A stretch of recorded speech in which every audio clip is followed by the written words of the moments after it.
Welcome to ReligionWise, the podcast where we feature educators, researchers, and other professionals discussing topics on religion and their relevance to the public conversation. My name's Chip Gruen. I'm the director of the Institute for Religious and Cultural Understanding at Muhlenberg College, and I will be the host for this podcast. Our guest today is Dr. Jill Peterfeso, the Eli Franklin Craven and Minnie Phipps Craven Associate Professor of Religious Studies at Guilford College in Greensboro, North Carolina. Dr. Peterfeso studies American religions, American Catholicism, Mormon studies, and gender and sexuality in religion. And among her other interests is the idea of popular American religion. This installment of ReligionWise is a little different from the previous episodes for a few reasons. First, we have a guest host today, Dr. Carrie Duncan, who is the program specialist for the Institute of Religious and Cultural Understanding. She is also a PhD in religious studies. The other difference is the topic itself. Dr. Peterfeso and Dr. Duncan are discussing Disney, which is not necessarily what you think of when you think about religion or religious studies. So before we start the conversation, I wanted to offer a few comments on what to listen for and what to think about as we listen to the conversation. If you've ever taken a religious studies class before, chances are you've had a conversation at some point about defining religion. What is religion? And it sounds like a relatively easy question to answer. But once you start to do it by giving criteria such as belief in God, an ethical system, the building of a community, you will see that there will be exceptions to each one of them. That not every religion hinges on, for example, belief in God. Not every religion necessitates a community of believers practicing together. Not every religion thinks about or considers ritual in the same way. And so when we're guiding students through this question, we will often turn to what is called a functional definition of religion. And in a functional definition, we don't think about what religion is, but we think about what it does. What does it do for the people who participate in it? Once you start doing that, you can start building a set of functions, things that religion does for people. So, for example, provides order and meaning for their lives, provides answers to the questions of why am I here? Or what does it mean to be human? Or what is the good life? Building a community or providing an ethical system. There are a lot of things that religion does for people that we can describe as these functions. Once you build a definition based on those functions, you then realize that there are other things in the world beyond what we call traditional religion that serve those same functions. There are other ways of building order and meaning in your life. There are other ways of building ethical systems. There are other ways of building community that don't fall under that umbrella of traditional religion. A lot of religious studies scholars have recognized that Disney is one of them. If you've watched any Disney film, for example, you'll see that it gives very clear direction on how to live in the world, how to be happy, how to find meaning in the world. The other consideration here is that as certain segments of the United States population, global population, become less traditionally religious, we might ask ourselves, do these people who don't identify with a particular religious tradition not need to build meaning and order in their lives, have a sense of community, have an ethical system, all of these functions that were traditionally filled by religious practice? And obviously the answer to that is no, they don't just jettison ideas of meaning and order. So how do they fill them? Where do ideas of meaning and order come from? And again, another answer to this is popular culture, media, the Disney Corporation, the Disney parks, the Disney movies is another place that we might go to think about meaning and order or conversations about meaning and order in the world. So without further ado, I give you the conversation between Dr. Carrie Duncan and Dr. Jill Peterfeso. Welcome to ReligionWise. Thank you for having me. I'm excited to talk with you today about your recent adventure taking students to Disney World. Can you tell us a little about the class and the trip? Yeah, it's true. I was at Disney World and during a pandemic with 18 students. So it has been an adventure to say the least. You realize very early on as a religious studies scholar, maybe even as a major in religious studies, I like to think our students realize this too, that defining religion is almost impossible. And that's one of the fun projects of religious studies, trying to figure out, okay, what exactly do we mean by religion? What exactly counts as religion? And with something like Disney, how is religion different from culture? Those boundaries are really permeable. When we started to talk, when students and I started to talk through things in my first Disney class, which was called Discovering Disney, some themes started to pop out, for instance. So Disney and the way it educates children from an early age. So for instance, there's this Marxist critic of Disney named Henry Giroux, who looks at Disney as sort of indoctrinating children in the way that it introduces children not only to certain versions of fairy tales, but also like a very capitalist way of being in the world. And it just started to strike me and my students that, oh, this sounds like other things, like Christianity and going to Sunday school at an early age. Or I had students who'd grown up in the Jewish tradition who said, yeah, this, like just from being a child, these are the important traditions. And Disney has some of its own quote unquote traditions or traditions that families make around Disney. So there was that. The issue of Disney and empire started to come up a lot in my classes. I think it's because I had a great creative student who was taking a class on empire, and she just kept every day in class, she's like, Disney's just like an empire. And she would quote from her readings in her empire course. And you can't not think about a Christian empire as well. My focus is on Christianity, so I tend to cite things in terms of Christianity. So empire was also there. Some students would initially push back and say, well, but Disney's about making money and religion is not about making money. And I would say, well, hold on. Let's look at the history of disestablishment in America. Without having a state church established by the Constitution and our founding fathers, the religious marketplace was opened up by the late 18th century. And so this is why you get the Second Great Awakening starting in 1800s America, because all of these different religions are sort of vying for attention. So actually, yes, buying and selling is woven into the American religious story. So those are just a few of the examples that I started to recognize in conversations with students. And I think combined with that and my own interest in American culture, American religious culture, we can't ignore the growing number of nuns, N-O-N-E-S, that are currently reporting on forums and censuses and other like Pew surveys right now.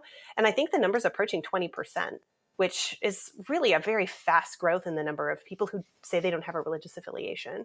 If we look at some of the definitions of religion and what religion does and how religion emerged, we have to think that something might possibly be replacing the formal organized religions if the number of nuns are in fact correct. So what is religious for people who aren't religious, or what might be serving that function? So that was a question we started to ask sort of as a class, because I would have plenty of students who would say, well, I don't go to church. I'm not religious. But they are religious about certain things, they would later admit. So it sounds like you have taught this class several times, many times now, without this new experiential component. What do you think it added? What did your class that you took to Disney World get out of participation in place that being there brings to the class? Yeah, it's hard to imagine teaching this class without the trip component anymore. Yeah, you can never go back. I'm like, I can never go back to not going back. It adds so much for so many reasons. I think, so before I address that, I think it's really important to name why Disney is such a helpful educational tool. And I've typically taught first year seminars. This class that I just taught was, again, for the honors students. So there were sophomores, juniors, and seniors in the group. But even when it comes to teaching a first year seminar, the thing about Disney is that everybody has interacted with Disney at some point in their life, even if they don't love it. And if they do love it, they have very strong opinions, and those are fun to deal with too. So Disney's great because it's not like I teach Mormonism, and I've done work in Mormon studies, which I love doing, but people don't know what Mormonism is. They have some opinions. Maybe they know a Mormon who they think is great. I should say members of the Church of Jesus Christ of Latter-day Saints. They may know a member of the Church of Jesus Christ of Latter-day Saints, or they may have like just some cultural inaccurate knowledge like, oh, aren't they all polygamists? Like, okay, no, It's much more than that. So I sort of get a clean slate. But with Disney, there's all of this stuff that comes already. People know the movies, they know the characters. And so it becomes a great starting point for critical thinking, because if critical thinking involves identifying and breaking down assumptions, then I have material to work with. Even if students haven't done any reading yet, I already have material to work with. So that's always been really valuable with the Disney class. What this experiential version has allowed me to do is to use Disney World, the place, as a shared laboratory, as opposed to, oh yeah, we've all seen Lion King at some point, and we can talk about how we felt when Mufasa died, or when, Simba became the king of Pride Rock. This is, together we are experiencing something. And even students who'd experienced it before had never experienced it like this, with this group of people at this time. And so we were able to be together and I kept referring to it to my students as a laboratory. I do ethnographic research when I can. My book project is largely ethnographic. I like hanging out with people and seeing what they're doing and talking to them about it. And being at Disney World allows that to happen, even during a pandemic. You may not be able to get up to Cinderella or Minnie Mouse and just have a real conversation. We wouldn't talk to Minnie anyway, but you can't really talk to the characters as you would when there isn't a pandemic and pandemic restrictions. But you can engage with cast members, or you can observe little girls going crazy as the princess cavalcade goes by. And you can watch people's faces and you can read expressions, and you can watch those same expressions on your classmates, and then you can have a conversation. And so really being there shifted the terms of our conversation from, okay, we have this shared cultural understanding of what Disney is and what Disney does, to we are now enveloped in it for 5 days. At Disney World is a city. It's the size of San Francisco. So you're in the resort, and it's like that's the only world. And just that complete immersiveness. And, at no point, even when you're like on a bus going to the Magic Kingdom, you don't see a billboard for guns or tobacco or an outlet mall. Like, you don't see that. So you're really just completely there, and it allows you to be transformed and transported. And I will say, they just kept talking about the experiences being transformative and transportive. And it wasn't something they could really articulate when we were there. But since we've come back, it's like all these pieces just sort of falling into place and constructing something for them. Each one constructing something different.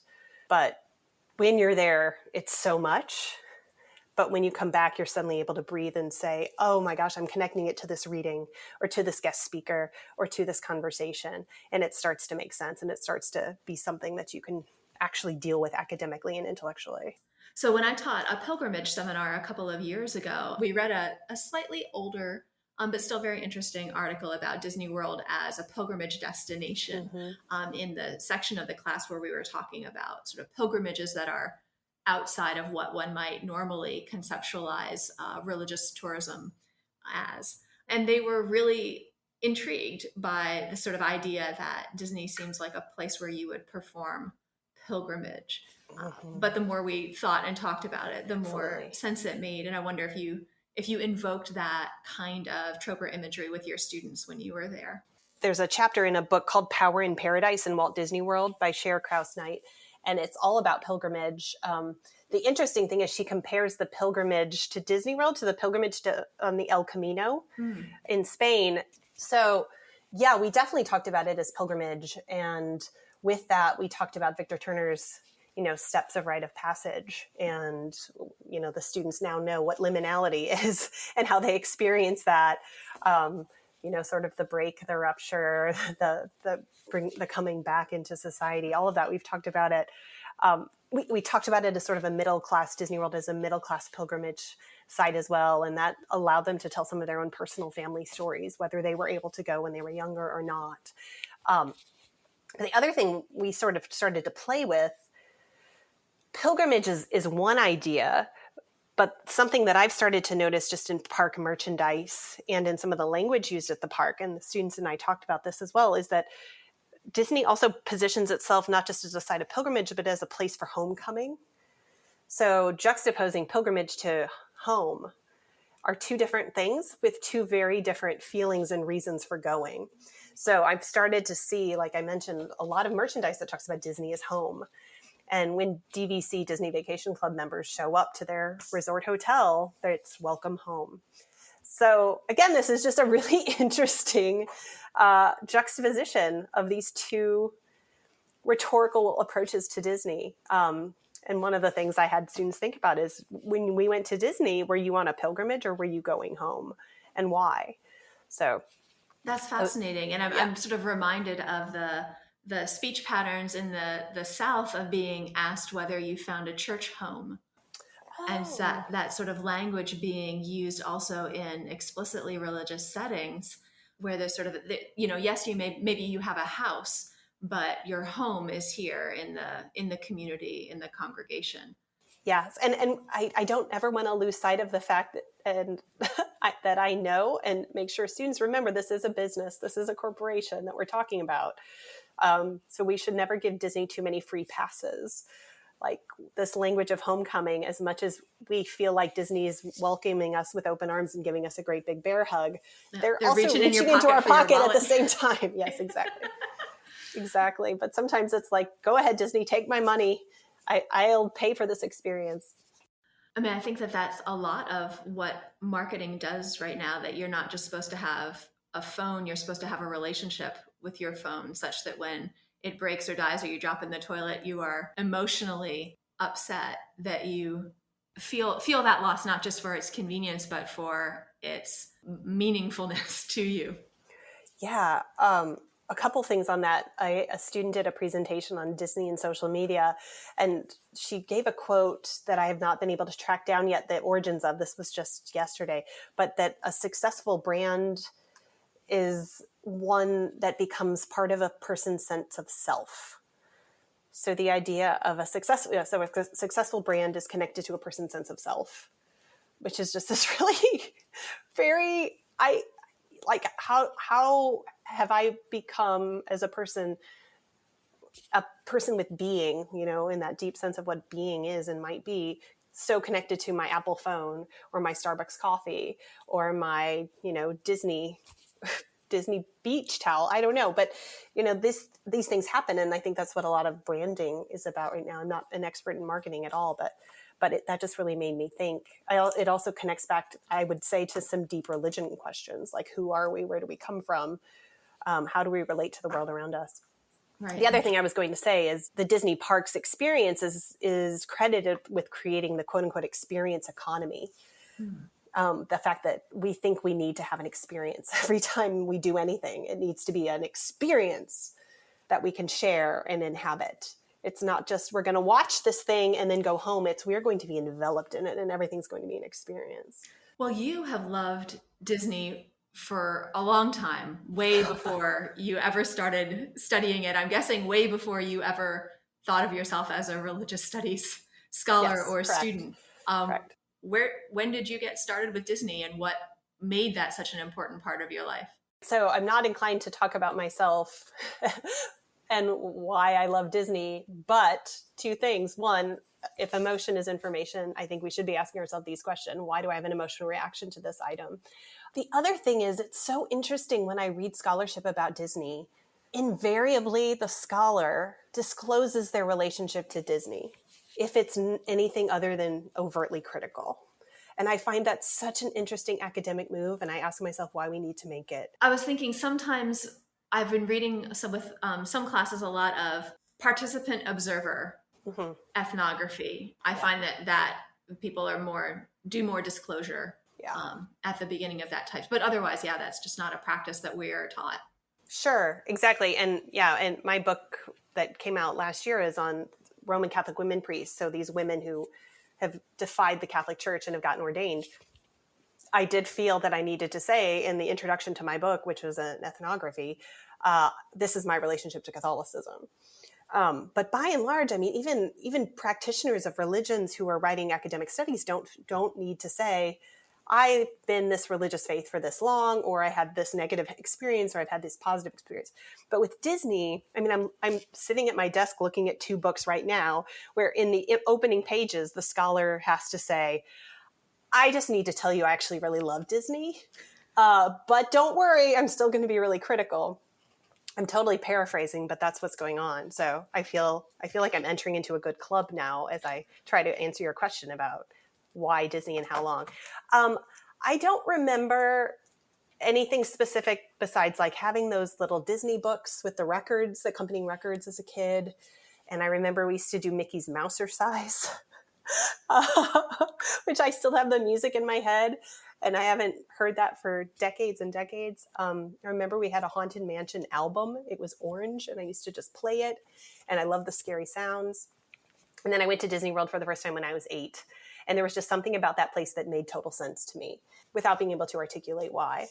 By the time I was a teenager, I was able to start to think about Disney a little more. Like I started to recognize like, oh, okay, Disney gives us like 3 messages. 1 is you can dream and do anything you want. 2, America is awesome. 3, take care of nature and animals. And so I started to distill the big Disney themes from my time at the parks. I love Disney. I respect a lot of what it does, and I'm also very critical of it. As I tell my students, as a scholar of Christianity and American history, and even like feminist studies and feminist theology, I believe that when you love something, you should critique it. Like if you really love something, challenge it to be its best expression of that thing. I know that's not something everybody agrees with when we look at some debates in this country about how we could be better as Americans, how we can be better citizens of this planet. I think we should always be critical while we love something. And I'm able to hold that intention, I think, even though I'm more gushing about Disney today, but I definitely have many critiques about Disney. So at this point in my life, there's so many things that I could say that I really like and respect about Disney. But the one that I think sort of hits it where I am at my life most is that it's a place, Disney World is a place, which is connected to Disney, the corporation, where things work. Like people put their best imagination or creativity or customer service or engineering skills or construction skills. They put that forward and they're able to make something that functions in such a competent, coherent, and often life-affirming and life-energizing way. And I really respect that. I think, at least for me, you get to a certain point in your life where you're like, what am I doing with my life? Where do I spend my time? And how do I make the world around me better? And you see a place that just seems to do that. And I find that really appealing. I also don't want to dismiss the experience of cast members who often don't have a great time working at Disney. I know this. That was one of the things we talked about in my course was how the cast members, for instance, have been treated around COVID. So I know my students went into their park experience being much more sensitive about, okay, these cast members are maybe have had a hard day. Like maybe somebody yelled at them because the cast member asked them to put a mask on. Or maybe the cast member is just really hot. Or maybe the cast member has a sick relative at home and they feel the need to keep smiling because they're at Disney. So I don't want to ever suggest that we're not thinking about the human there. But the fact that by and large, you get a number of humans who step in to create quote unquote magic, I really admire that. It sounds exhausting to have to make magic for other people all day, every day as your job, such that if you don't make the magic, like you have failed at your job that day. It's funny. So one of the ways I treated myself on this trip, because I wasn't with the students 24/7. They wanted free time. They wanted a lot of free time, and I was happy to give it to them. But I went to Oga's Cantina, which is in Galaxy's Edge. And it's very much supposed to be like the cantina in Star Wars, like the original Star Wars trilogy, that experience, and where we first meet Han Solo. So I went to Oga's Cantina, and I ended up going by myself. The other people who were supposed to come with me did not end up going on the trip because of COVID. So I went by myself to this bar at Galaxy's Edge, and I'm standing at the bar, and I make friends with this group of young people next to me who are all graduates of the Disney College program, which is, these young people just seem to love the fact that they worked for or continue to work for Disney. And so I, of course, was picking their brains. Like, tell me about this. How did you get into this? And I just remember them, the young man standing next to me, who I talked to the most, he's just like, I get to make magic for people. I get to make somebody's day. And I get to have close contact with people and put a smile on their face. And that means everything to me. And I was, I of course pulled on him, I want to know more. And I'm like, but why? Like, why did you want to do that? And he goes back to his childhood. Like, I've loved Disney since I was a kid. Disney, helped me see who I am. Disney showed me what it's like to, be a friend. I just love Disney, and now I get to be part of it. So again, I think I'm thinking of how his story sort of maps on in many ways to the stories of people who are religious and stick with it. Like, this has given me a sense of identity. This has given me a sense of purpose. This has shown me how to be in the world.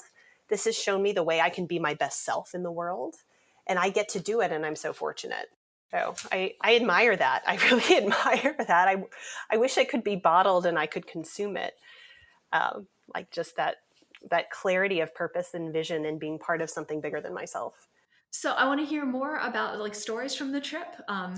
What kinds of amazing moments did your students have and report back to you? What did you have together? What moments did you have that really gave them a sense not just of yay, we're at Disney World, but that crystallized for them the ideas that you were trying to get them to think about in your class that relate Disney as religion and Disney World as a religious experience. Mm-hmm.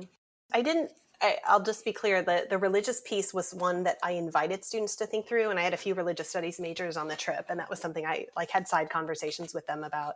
By and large, I let students drive their own research projects at the park. But I will say it was exciting to have a student who took my Disney class. I had a couple students who took my Disney class a year ago, which was sort of a Disney and American culture with overlap with religion, who at the time, they were very skeptical of this idea that maybe Disney's like a religion. Like, students don't love this idea. Let me be very clear. Anyone who wants to try this at home, it's not going to go over really well right away. Students have their own idea of what religion is. So they're going to push back. By this point, after having sat with my material in my course last fall and then coming into the class, they're kind of like, yeah, Disney's a religion. And they're ready to go with it. I don't know exactly what changed for them, but they were there with me. So that was pretty cool. Some of the big takeaways, it's hard to distill because so many of them had their own takeaways based on the project questions they came into the parks with. I set it up, again, ethnographically, where they were going to go do their own thing while they were there. I was going to help steer and guide them, but they each had things they were looking for or listening for. I had a student doing a project on sound, ambient sound in the park, another on color. How is color used and deployed in different ways? A student was doing a project on gardens and horticulture, the plant life that exists at Disney. So they had their own stuff coming in. I think some of the key things they take away, they definitely noticed Disney's messaging about positivity and progress. Like, life is good. We can make it good with our actions. And the future is a bright place, and we're moving there, and we're moving in that direction in a way that's good and we should be excited about. Some of those messages, I would say all of those messages, go back to Walt in his own life. Walt died in 1966. Walt died 5 years before Disney World opened, but he still has a lot of his imprint, obviously, on Disneyland and Disney World and just the ethos of the company. The students were able to pick up on that. We talked about it beforehand, but for them to be able to sit in the carousel of progress and talk about, the messages are all over that, even in the song, or to talk about things like just walking around Tomorrowland or Future World in Epcot and how these positive messages about the future and just about life are abounding. Something else they started to think about, which I thought was really cool, is about the connection between magic and science. What is magic was the title, was sort of the focus of our class. Like, how is magic made, with Disney providing a series of answers? One of my great colleagues, Don Smith, in physics at Guilford, came and gave an hour-long talk about physics and psychology at the Haunted Mansion. And all these many ways that the Haunted Mansion, which was designed in the 60s, opened in the 60s at Disneyland and at Disney World, uses just really basic theater tricks and physics tricks. But it continues to be one of the most beloved, popular rides that endures. It's like, we're going on 50 plus years old now, and that ride works so well. And students were able to see magic is not simply somebody behind the scenes is waving a wand, but really smart people are deploying these scientific tricks and innovating science in order to create an experience like the Haunted Mansion or like the Tower of Terror or like the fill in the blank with pretty much any ride. Star Tours was something else we rode, which is a flight simulator, basically. It's a ride that opened in the 90s at Disneyland, and there was one at Disney World. It's a flight simulator, and you're moving and you feel like you're moving, but it was put to tell a story about you in the middle of a Star Wars adventure. So that's storytelling combined with technology and innovation in order to create an experience. They've also talked a lot, this was sort of from day one of the course, storytelling and how everything comes down to story. I think religion is the same way. I think religion exists because humans like to tell stories and we can hold abstract thoughts in our heads. Students were able to recognize how just walking down Main Street, USA, or just walking down Sunset Boulevard in Hollywood Studios, or just walking around Animal Kingdom, you are part of a story because Disney has made sure you are part of a world that is all detailed and immersive. We notice that trash cans are everywhere at Disney World because Walt wanted things to be clean, but those trash cans are themed to fit whatever world you are in. The trash can at Expedition Everest in Animal Kingdom is not the same as the trash can on Main Street, USA. Why would they be? Of course. So you notice this, even the way the ground has been constructed and detailed is different. So everything's different around you. And so they think about that. They came to think about that in terms of story, and rides put you in the middle of the story. Like you're on this adventure and you're there with it. I think the other big takeaway that they really loved, and I got this from the Imagineering documentary on Disney Plus, but there's a formula that Imagineers think about, and it's something like this: fear minus death equals fun. And they love that. They want to put it on a t-shirt. Fear minus death equals fun. And that all connects to story, but also that like Disney is about letting you experience something and come out okay. And there's a word that came up in one of our readings from John Hench, who was an Imagineer and a later Disney executive. And he was talking about that Disney is not an escape. Disney is reassurance. And that word reassurance came up a lot over and over again. We're not trying to create a place for you to escape. We're trying to reassure you about the world you inhabit and your place in it. And so that fear minus death equals fun was another thing. So many of the attractions at Disney World are about, here you're going, something's happening. Oh my God, something terrible is happening now. This is unexpected. Are we going to make it? Oh, yes, we made it. And you finish. So like 3 minutes later, 5 minutes later, you've defeated death and you've had fun and you have a smile on your face. So that's just sort of like a formula for how things work and how things work at Disney. So I think those are some of the key things that students took away in terms of bigger picture, intellectual, experiential things.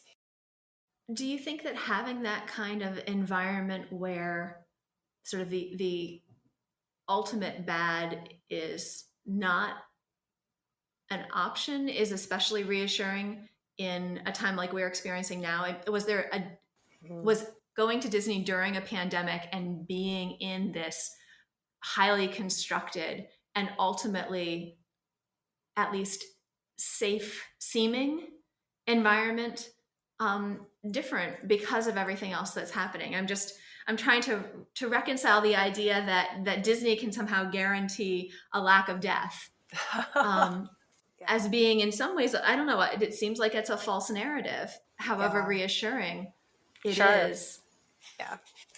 Yeah. I mean, I hear the implied critique, and I think that's fair, for sure. I don't think Disney thinks it's in the business of chaplaincy, for instance. They're not trying to guide you to death. They're trying to reassure you that everything's going to be okay. Like that's the business they're in. So your question is really interesting. Part of me wants to say I don't know a time in the last 60, 70 years of Disney parks that Americans haven't needed reassurance about something. 20 years ago, it was 9/11. We've had the Vietnam War. We've had, I mean, pick a time in history, and I think Americans are stressed about something probably. Fair enough. But I do think there will probably be some really interesting research coming out in the next couple of years about Disney during COVID. My own very limited observation has been that social media engagement with Disney writ large, movies, parks, merchandise, has really ticked up a lot during the pandemic, that people have turned to social media to connect them with that which they love at Disney. And just in the example, using Disney as an example here. So I think you're probably right that being at Disney World was reassuring in some narrative way for my students. I will also acknowledge and honor that many of them were very nervous at times throughout the trip. I want to brag about our group that we did not get COVID. My students wore masks almost the entire trip, even when it was not required outdoors at Disney. Many of them just kept their masks on. They were very cautious and careful. So, but I know that anxiety was there for me, for sure, and definitely for many of them, not if not all of them, but a lot of them just had a lot of very outward anxiety about the COVID thing. So I don't know how much the Disney magic of reassurance allowed them to not experience the fear of contracting and passing on COVID. I do think there is a moment at Disney for everyone where you're just sort of swept up, and you don't necessarily have to be thinking about that which scares you most. And I do think that happened for all my students at some point, if not many points on the trip. That's just so interesting. When I was thinking about sort of Disney and religion, I kept coming back to the idea of utopia and the ways in which Disney functions as a utopian community. And I think that a lot of the themes that you've brought up here resonate in that way. But I also then felt like most utopian communities don't make it for the long haul. What do you think? I mean, first of all, do you think that I am right to make that connection? And do you think that Disney has found sort of a formula to be a successful utopian community? I think when I think of the utopian attempts in American religious history, often the problem is they were too highly principled, and that gets you into trouble when you run into trouble. I don't think Disney has the same, they don't have the same masters. Utopian communities are also often trying to serve God and community in a way that was going to be hard because people are messy. Disney is sort of unapologetic about it being a corporate like monolith. So, but yes, I mean, to your point about Disney and utopia, yeah, I mean, this is something I think a lot of people who are interested in Disney have looked into. The idea of utopia. Walt himself was an urban planner. He did a lot of urban planning. Disney World, what we know now as Walt Disney World, was initially really supposed to be like a city that functioned in a futuristic, for the time, for the 1960s way. And Epcot itself was really supposed to be a place where people could live and work and have recreation all in one place.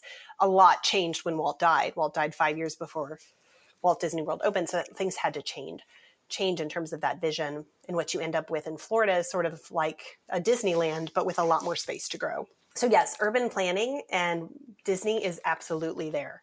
The other thing that I think about in terms of, I'm careful to juxtapose utopia with the next term I'm going to introduce, which is city on a hill. But I think those two things can go together. So the city on a hill idea, of course, comes from the Puritans in New England, the 1630s, arriving in order to create the perfect Christian town. And they wanted to be a city on a hill, and that they wanted the people back in England who basically were so annoyed with them that the Puritans left. They wanted them to look at what they created in New England and be like, okay, that they had it right. Look at how great that is. Like, we are the city on the hill. We are going to live together in community, and we are going to make God so proud, and we're going to live out this Christian vision.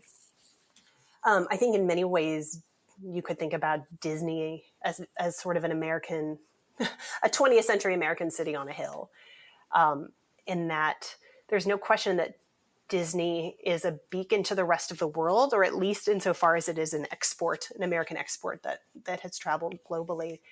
And there are parks in Asia, there's a park in Paris, outside Paris. So there's some appeal here in the park environment that Disney has created that is, again, utopian or sitting on a hill or some aspect of urban planning that has really worked and been replicated and sent around the world. So I want to ask whether you've encountered skepticism. I know you said that you had some students who took a little while of digesting before they came around to a willingness to think about Disney from a religious studies kind of perspective.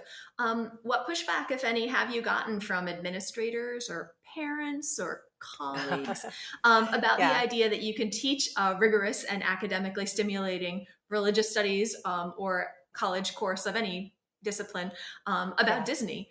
Do you have a way of explaining sort of your objectives that helps them make sense of that? And what would you say? Why does this matter? What is it important about? What can we learn about ourselves and about society from this particular topic? I think the challenges I have with students around this topic are the arguments I use for why it matters. So students, as I said earlier, even like international students know what Disney is. They may know it to different degrees. They may have different emotional relationships to Disney, this thing that produces movies and TV shows and music and theme parks, and also owns ESPN and ABC and is really growing in its size. People know Disney in some degree. So asking students to think critically about Disney can be very challenging because they think they already know all they need to know. And there is definite resistance to thinking deeply, critically. And when I say critically, I don't mean harshly, but that sometimes gets involved in it too, right? Okay, is Disney doing something problematic with this messaging? What is Disney saying about race? What is Disney saying about heteronormativity, and how does that limit cultural ideas about LGBTQIA people? What is Disney saying about how you achieve success in the American dream? If I'm not quote unquote winning as a person, is it because I'm not virtuous, as so many Disney heroes and heroines are? So thinking critically can be really a barrier that students eventually get through. When I get some skepticism from parents, I mean, I don't talk to a lot of parents as a college professor, but I certainly hear it, from other friends I have who have kids and just parents in general. Like there's always like that single eyebrow, like, really? You're going to teach a college class on Disney? That sounds like fun. And I'm like, yeah, see, that's the thing. Students sign up thinking it's going to be fun. They think they're going to watch movies. And instead, we go so deeply into something they thought they already knew, and they realize they didn't know it at all. And now they have an opportunity to see it anew. And if that's not like a crash course in critical thinking and reassessing how you think about the world and see the world, I don't know what is. So one of the things I love about what I get to teach, Christianity in America by and large, is that I get to make the familiar unfamiliar. I get to take something that people think they know and I turn it into something they realize they didn't know. And that is a new form of empowerment and a new way of seeing and thinking. So I really have not found anyone who could respond to my claim that teaching Disney, especially to first-year students and young, like newer students to college, is really one of the best ways to get them to critically think for the reasons that I've laid out.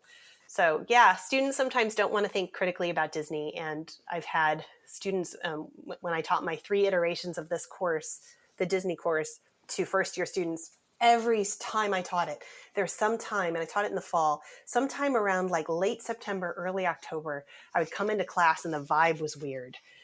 I finally recognized it after like year 2, but I was like, what's wrong, y'all? And they're like, you are ruining our childhood. Like I got some version of that every time. You are ruining our childhood. And then we had to stop and to have a conversation about what it meant to do school and what it meant to think deeply. And is there a way that we can love something, think deeply about it, and come back to it?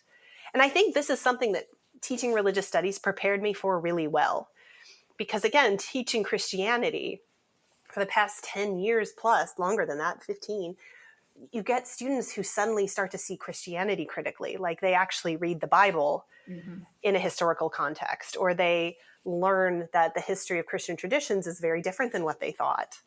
And that can be jarring. It can knock them out of their comfortable orbit. But I've been used to having conversations with those students as they're sort of like trying to pick up the pieces. And it's very possible to reconstruct those pieces into something stronger and more meaningful. And well, I know I stand ready to do that with students in Disney, if that's where they want to go, if that's something that means that much to them. So credit to religious studies for helping us to have hard conversations that might be a little earth and identity shattering, but we can reconstruct ultimately. So for our listeners who have now learned a lot about Disney and a lot about thinking about it in new and different ways, what should they take away? What would you like folks who have listened to this conversation to take away to reflect on about their own life, about sort of things that maybe they hadn't thought about? I think the big takeaways, one, I would just invite anybody who's listening to think about how religion may not just be something in churches or synagogues or temples. Like, where actually do we see and make religion in our world? My guess is we'll see that it's a lot more places than we thought. But if you do want to start to think deeply about Disney, I would start by just looking at where Disney has popped up in your life, because it's probably in a lot more places than you realize. And it's probably given you messages and memories that you are unaware of until you stop to sort of piece them all together. And I think those are two pretty simple ways to begin to think more deeply about this. It's not unlike the ways I've started some of my classes. One of my favorite things, there's a story that is credited to David Foster Wallace, and I use it a lot in my own thinking about my teaching. But you probably know this, Carrie, but it's the story of like there are two fish that are just swimming in the ocean, hanging out, chatting, and another fish swims by them and says, "Hi guys, the water's lovely today, isn't it?" And then he keeps on going, and the fish keep going, the two, and one stops and turns to the other and says, "Wait, what's water?" And I love that because I feel like it's the perfect analogy for culture. Like, we're immersed in this stuff, but we never stop and think about what exactly it is and how it is literally giving us oxygen and how it is literally sort of dictating how we move in the world. So if we can just stop and start to ask ourselves, wait, what is the water? What is that which is around us that we haven't even recognized? I think we'll find some really cool things about the world and ourselves. For me right now, that's Disney, and it's also religion and religious culture. And I just invite students and others to participate in that discovery with me. Thank you so much. This has been such a fabulous conversation. Thank you for having me.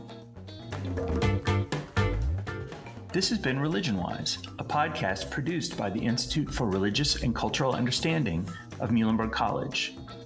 For more information and additional programming, please visit our website at religionandculture.com. There, you'll find our contact information, links to other programming, and have the opportunity to support the work of the Institute. ReligionWise is produced by the staff of the Institute for Religious and Cultural Understanding of Muhlenberg College, including Christine Flicker and Carrie Duncan. Please subscribe to ReligionWise wherever you get your podcasts. We look forward to seeing you next time.